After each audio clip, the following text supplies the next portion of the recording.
नमस्कार दोस्तों, ये वीडियो शुरू करने से पहले मैं आपको दिखाता हूं एक छोटी सी लेकिन बड़ी इंपॉर्टेंट वीडियो क्लिप जो आपके लिए देखनी बहुत जरूरी है।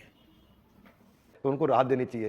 पहली राहत ये देनी चाहिए कि मेरे भाई निगम जी, आपने इतना टैक्स दिया यार, आप तो बहुत बढ़िया आदमी हो, एयरपोर्ट में आप लाइन पे क्यों लगे हो?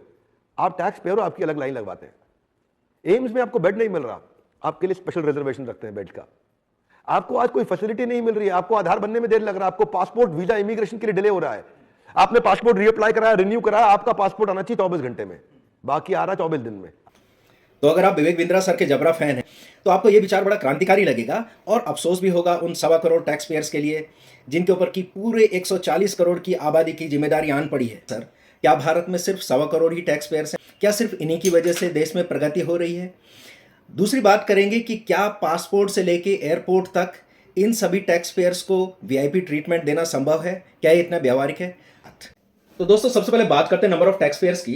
तो सरकारी आंकड़ों के अनुसार भारत के 132 करोड़ की आबादी में से 6.25% यानी कि लगभग 8.27 करोड़ इनकम टैक्स पेयर्स हैं। और अगर 140 करोड़ की आबादी मान ली जाए तो ये होते हैं पूरे 8.5 करोड़ टैक्स पेयर्स जो अपनी इनकम पर टैक्स देते हैं। इनमें से भी 80% यानी कि लगभग 6.25 करोड़ सैलरी टैक्स पेयर्स हैं, यानी कि या तो गवर्नमेंट जॉब करते हैं या कॉर्पोरेट या प्राइवेट में जॉब करते हैं।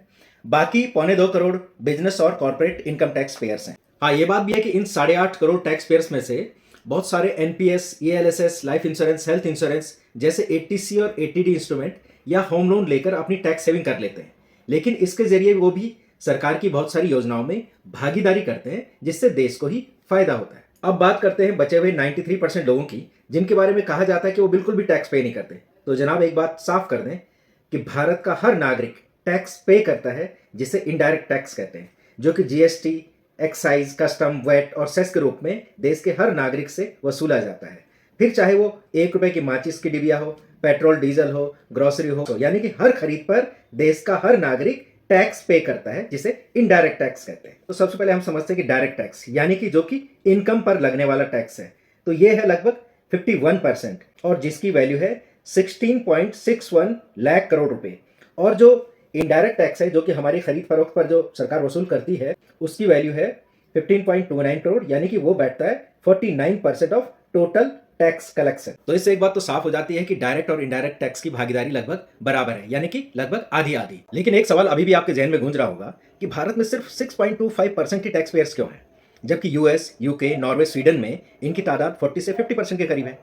तो जनाब, इसका बड़ा कारण है हमारी डेमोग्राफी, यानी कि हमारी आबादी में कामकाजी लोगों का अनुपात। दरअसल हमारे देश में 31% आबादी तो 18 साल से कम के लोगों की है, 21 साल से कम के उम्र के लोगों की आबादी है 40% और 60 साल से ऊपर सीनियर सिटीजन की आबादी है लगभग 11%।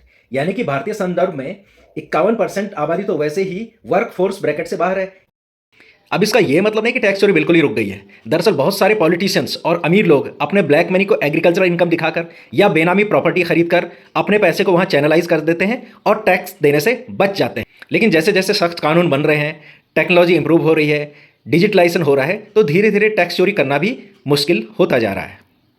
भारत के संदर्भ में अगर हमें टैक्स पेयर्स के नंबर्स को बढ़ाना है तो सबसे पहले तो हमें कानून लाकर घर की महिलाओं के काम को रिकॉग्निशन देनी पड़ेगी, उनका वैल्यूएशन करना पड़ेगा जो कि जीडीपी में ऐड हो सके। इसके अलावा हमें अनऑर्गेनाइज सेक्टर में काम करने वाले लोग, दिहाड़ी मजदूरों की इनकम को बढ़ाना पड़ेगा, तब जाकर उनके पास कुछ डिस्पोजेबल इनकम होगी तो एटलीस्ट वो डायरेक्ट न सही तो इनडायरेक्ट टैक्स वो ज्यादा से ज्यादा पे कर पाएंगे। लेकिन ऐसा नहीं है कि सरकार इस बारे में कुछ नहीं कर रही है। सरकार इस मामले में गंभीर है और उसके प्रयासों से टैक्स कलेक्शन काफी बड़े हैं। अगर हम डायरेक्ट टैक्स पेयर्स के नंबर्स को अगले 10 साल में 15% तक ला पाते हैं तो ये बहुत बड़ी उपलब्धि होगी और सरकार इस मामले में प्रयासरत है।